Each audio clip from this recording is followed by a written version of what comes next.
Hi everyone, आज समांतर श्रेणी का कुछ इम्पोर्टेंट सूत्र आज बताने जा रहे हैं। आइए इस वीडियो में देख। समांतर श्रेणी इसको बोलते हैं अर्थोमैटिक प्रोग्रेसर। अर्थोमैटिक प्रोग्रेसर समझते हैं। समांतर श्रेणी का व्यापक रूप। समांतर श्रेणी का व्यापक रूप क्या होता है? जैसे क्या माने ए प्लस डी, ए प्लस 2d, ए प्लस 3d।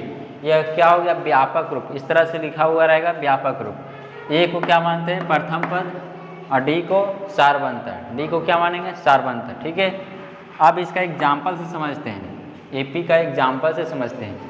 जैसे 2, 4, 6, 8, 10 इस प्रकार से दिया रहेगा और इसका निकालना रहेगा। डी का मान निकालने के लिए कहेगा तो क्या करेंगे? दूसरा पद में से पहला पद क्या करेंगे?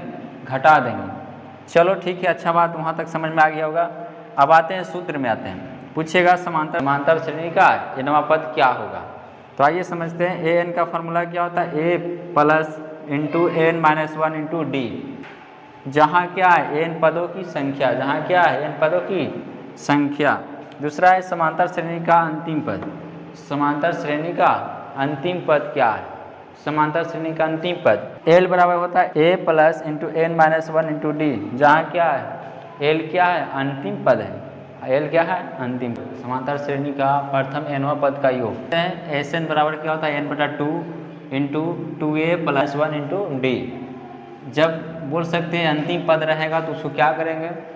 एस एन निकालेंगे। एस एन बराबर भी होता है n/2 इंटू ए प्लस एल। ए भी होता है। उसके बाद है समांतर श्रेणी का प्रथम n धनात्मक पूर्णांकों का योग का सूत्र क्या होता है? आइए समझते हैं। एस एन एक और होता है एस एन बराबर बोल सकते हैं n into N plus 1/2। S N एक फॉर्मूला होता है, उस क्या होता है? धनात्मक पूर्णांक रहेगा तब ही निकाल सकते हैं, अन्यथा नहीं निकाल सकते हैं। उसके बाद है समांतर श्रेणी का मध्य पद। मध्य पद क्या होता है? यदि ए बी सी इस तरह से क्वेश्चन दिया रहेगा, आई बोलेगा एपी में हो, है ना, तब निकालेंगे क्या आएगा? बी बराबर क्या आता है फॉर्मूला? ए प्लस b/2। इस तरह से निकाल सकते हैं। चलिए धन्यवाद, करता हूँ।